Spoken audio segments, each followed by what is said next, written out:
একটানা ৪টি দীর্ঘ কবিতা পাঠ করে দর্শক শ্রোতাদের তুমুল হর্ষধ্বনির মধ্য দিয়ে মঞ্চ থেকে নেমে এলো প্রথিতযশা কবি ও বাচিক শিল্পী তৃষা লাহিড়ী।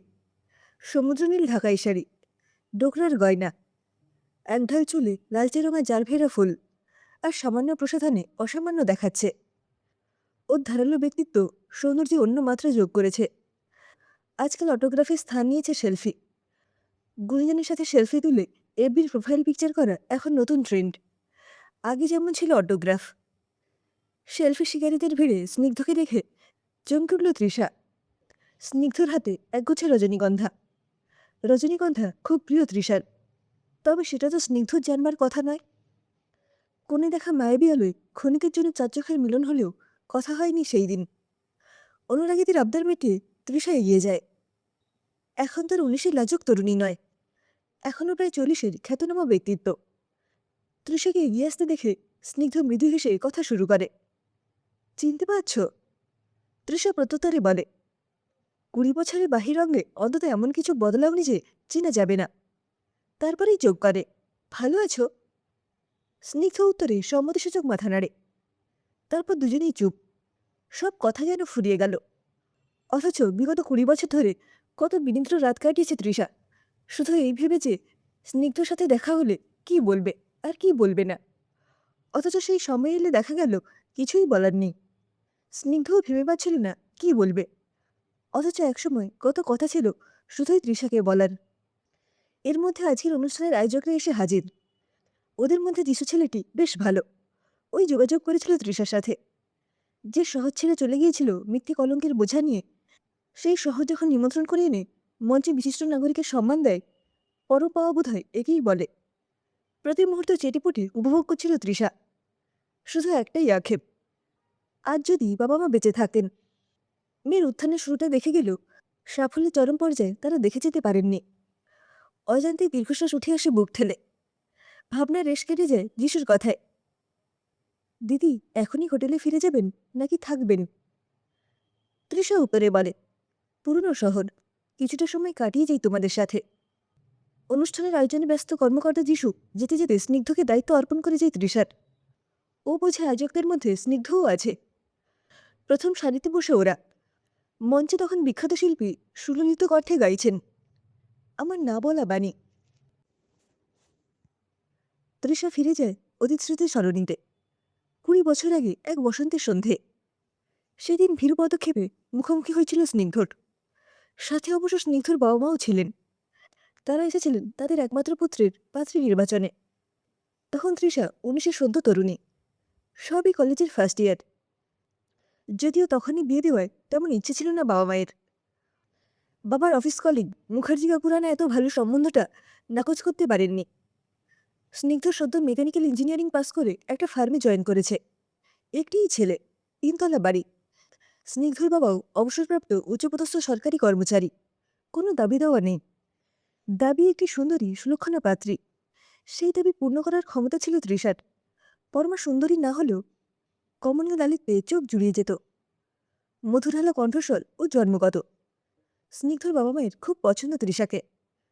তবুও ওনারা সেকেলে গ্রহ নক্ষত্রের জন্মগত অবস্থান ইত্যাদি ইত্যাদি নিয়ে জ্যোতিষের মতামতে দোষণীয় তো কিছু পাওয়াই গেল না। উপরন্তু জ্যোতিষী নিদান দিলেন একেবারে রাজ্যটুক জুটি। বিয়ে ঠিক হয়ে গেল। তখন তো আর আজকের মতো স্মার্টফোনের যুগ নয়। নিম্ন মধ্যবিত্ত পরিবারে তৃষাদের ল্যান্ডফোনের প্রশ্নই ছিল না। ক্ষণিকের জন্য চার চোখ মিললেও পরস্পরকে প্রাণ ভরে চোখের দেখা দেখতে পারেনি। আক্ষেপটা অবশ্য বেশি দিন রইল না। কলেজ ফেরত বান্ধবীদের সাথে বইমেলায় দেখা হয়ে গিয়েছিল স্নিগ্ধর সাথে। বন্ধুদের সাথে খোঁজ মেজাজে আড্ডা দিচ্ছিল লিটল ম্যাক স্টলের সামনে। দুজনেই বড্ড লাজুক ছিল। কয়েক মুহূর্ত দুজন তাকিয়েছিল দুজনের দিকে। একটি শব্দ খরচ না করে অনেক কথা হয়েছিল সেই দিন, শুধু চোখে। হয়তো কাব্যিক শোনাচ্ছে, কিন্তু ওর থেকে বাস্তব আর কিছুই ছিল না সেই দিন। সেদিন বাড়ি ফিরে রাতে ঘুমোতে পারেনি তৃষা। আজও সে সুখস্মৃতি অম্লান। পরিণতি না পেলেও তৃষার প্রথম প্রেম তো বটেই, আবার অন্তিমও। আর তো কাউকে ভালোবাসতেই পারল না বাকি জীবনে। অনুষ্ঠান শেষে তুমুল করতালির আওয়াজে চিন্তার রেশ কেটে যায়। স্নিগ্ধর চোখ এড়ায়নি ওর আত্মমগ্নতা। জিজ্ঞেস করে, কি ভাবছিলে? মৃদু হেসে বিষণ্ণ কণ্ঠে তৃষা বলে, স্মৃতির সরণিতে হারিয়ে গিয়েছিলাম কিছুক্ষণের জন্য। স্নিগ্ধ বলে, তোমার আপত্তি না থাকলে পৌঁছে দেব আমার গাড়িতে। সম্মতি দেয় তৃষা। উদ্যোক্তাদের জানিয়ে স্নিগ্ধর সাথে বেরিয়ে এলো। অত্যাধুনিক গাড়ির সামনে দরজা খুলে তৃষাকে বসতে অনুরোধ করে স্নিগ্ধ। ছোট শহর, অল্প সময়েই পৌঁছে যাওয়ার পথটা স্নিগ্ধর মধ্য ড্রাইভিংয়ে সামান্য দীর্ঘায়িত করার প্রয়াস চোখ এড়ায়নি তৃষার। এতদিনের চেপে রাখা কৌতূহল দমন না করতে পেরে স্নিগ্ধ জিজ্ঞেস করেই ফেলে, বিয়ে করলি না কেন তৃষা? হেসে এড়ানোর চেষ্টা করে তৃষা, বলে, তুমি জানলে কি করে? বিবাহিত চিহ্ন বহন করা তো বিবাহিতা মাত্রই বাধ্যতামূলক নয়, আর আমি তো বরাবরই ব্যতিক্রমী। স্নিগ্ধ বলে, মন না চাইলে উত্তর দিও না। তবে সেলিব্রিটিরা না চাইলেও তাদের হাড়ের খবর পাবলিক হয়ে যায়। একজন অনুরাগী হিসেবে বলতে পারি, তৃষা লাহিড়ীর সব খবরে আমি রীতিমতো আপডেট থাকি। তৃষা বিষণ্ণ হেসে উত্তর দেয়, না, বিয়ে করিনি, কেউ পছন্দ হলো না যে। স্নিগ্ধ বলে, মানতে পারলাম না, তোমায় কেউ পছন্দ করলো না এটা সর্বৈব মিথ্যা। বরং বলো তুমি কাউকে পছন্দ করনি। তৃষা বলে, হয়তো তাই মানুষের উপর বিশ্বাস হারিয়ে ফেলেছি স্নিগ্ধ। স্নিগ্ধ ভেজা গলায় বলে, তোমার এই অবস্থার জন্য নিজেকে দোষী মনে হয়। সেদিন তোমার পাশে দাঁড়ালে তোমায় হয়তো কলঙ্কের বোঝা মাথায় নিয়ে সহজ ছাড়তে হতো না, জীবনও নষ্ট হতো না। বিদ্রুপের সূক্ষ্ম হাসি খেলে যায় তৃষার মুখে। সহজ ছাড়ে আমার লাভ ওই ক্ষতি হয়নি স্নিগ্ধ। আর বিয়ে না হলেই জীবন নষ্ট হয়ে যায় এমন মধ্যযুগীয় বোকা বোকা ধারণায় বিশ্বাসী নই আমি। তবে দুঃখজনক যে তুমি একবার সাহস করে নেপথ্যের সত্যি জানবার চেষ্টা করলে না। মুখার্জি কাকু চাকরি ছাড়াও অনেক সামাজিক অসামাজিক সাইড বিজনেস ছিল। সেই সূত্রেই হয়তো ওনার হঠাৎ লাখখানেক টাকার প্রয়োজন হয়।